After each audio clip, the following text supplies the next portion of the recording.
वो बाबा रामदेव वाला वो 300 रुपये में जो गैस सिलेंडर मिलने वाला तो कब तक मिलेगा?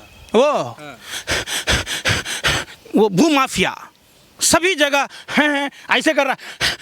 बच्चों बताओ 25-30 रुपये का पेट्रोल डीजल चाहिए कि नहीं? अब कहाँ रख लिया? 35,000 करोड़ से ज़्यादा का आसामी बन गया सलवारी बाबा, फरारी बाबा। अब इनको सलवार भी नहीं मिलना है। अब कहाँ है रजत शर्मा? आप सवाल क्यों नहीं पूछता? क्यों 200 करोड़ रुपया हर गांव को मिलेगा? अमेरिका ब्रिटेन से आगे बढ़ जाएगा। एक साइकिल पर मट्ठा बेचने वाला आदमी जो सलवार पहनकर रामलीला मैदान से भाग गया था, आज 35,000 करोड़ का आसामी कैसे बना? पूरे देश में इसका एम्पायर कैसे खड़ा हुआ? आप नहीं सवाल उस पर पूछते। बाबा कह देते हैं बाबा का काम है, तो हमको ज़मीन दिला दीजिए आप 1 रुपया में, जैसे बाबा रामदेव को मिला। हमारा प्रोडक्ट आप भिजवा देंगे पोस्ट ऑफिस में।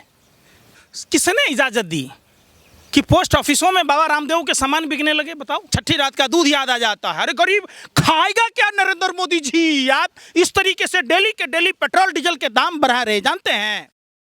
तो चलिए महंगाई पे एक आखिरी सवाल है मेरा। आपने योग दिवस की बात की।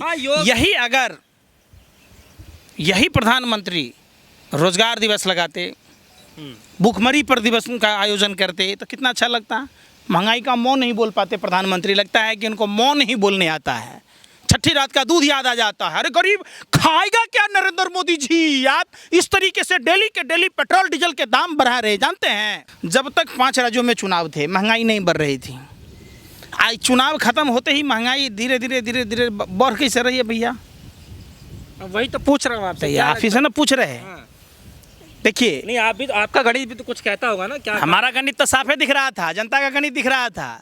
जैसे ही हिमाचल में, हरियाणा में भाजपा ने चुनाव हारा, महंगाई कम हुए।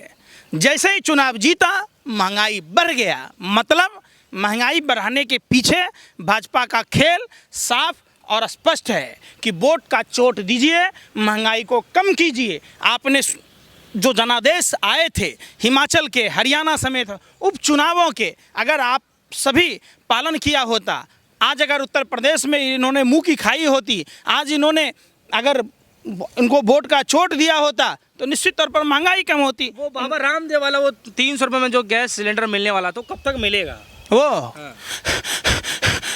वो भूमाफिया सभी जगह हैं ऐसे कर रहा। बच्चों बताओ 25-30 रुपये का पेट्रोल डीजल चाहिए कि नहीं? अब कहाँ रख लिया? 35,000 करोड़ से ज़्यादा का आसामी बन गया सलवारी बाबा, फरारी बाबा। अब इनको सलवार भी नहीं मिलना है। अब कहाँ है रजत शर्मा? आप सवाल क्यों नहीं पूछता?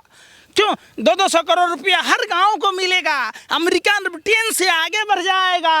आइए ना, दान कीजिए ना अपना 35,000 करोड़ का जो मोटा सामी धर्म के नाम पर लूट कर बने हैं साधु। महंगाई अगर बढ़ रही है तो थोड़ा काम मेरे तरफ भी कीजिए ना। मैं भी तो मतलब योग के साथ साथ जो काम थोड़ा बढ़ा देता हूँ, समय बढ़ा दीजिए आप लोगों भी, तो महंगाई हो नहीं होगी। हमको ज़मीन दिला दीजिए आप 1 रुपया में, जैसे बाबा रामदेव को मिला। हमारा प्रोडक्ट आप भिजवा देंगे पोस्ट ऑफिस में। बाबा रामदेव का किसने इजाज़त दी कि पोस्ट ऑफिसों में बाबा रामदेव के सामान बिकने लगे? बताओ ना। पूरे देश में कौड़ी के दाम में बाबा रामदेव को ज़मीन दिया गया। भाई कौन सा लॉजिक है? आप दीजिएगा हमको ज़मीन।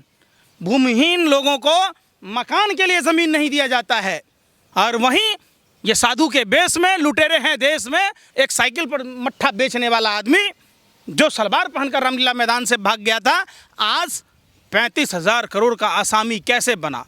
पूरे देश में इसका एम्पायर कैसे खड़ा हुआ? आप नहीं सवाल उस पर पूछते।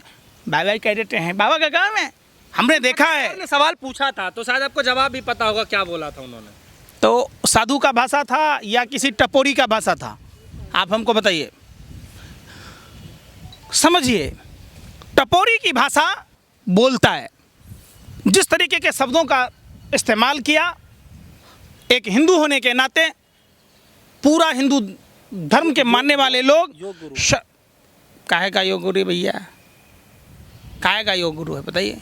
पंकज श्रीवास्तव जी हमारे साथ मौजूद रहे। हमने खासा बातचीत करी बढ़ती महंगाई को लेकर के। हालांकि तेज तरार तो है ही है, साथ ही साथ में इन्होंने काफ़ी कुछ पुराने जो चिट्ठा पर्ची थी उन्होंने एक खोल डाला। लेकिन हम लोग चर्चा का विषय हम लोग जो बना रहे थे वो था हमारा बढ़ती महंगाई को लेकर के। हालांकि इनका कहना है साफ तौर से कि जब चुनाव आता है तो महंगाई कम हो जाती है, जैसे चुनाव के जब परिणाम आ जाते हैं तो महंगाई का दर स्तर जो है बढ़ जाता है। फिलहाल कितना ही जुड़े हमारे साथ, एक न्यूज़।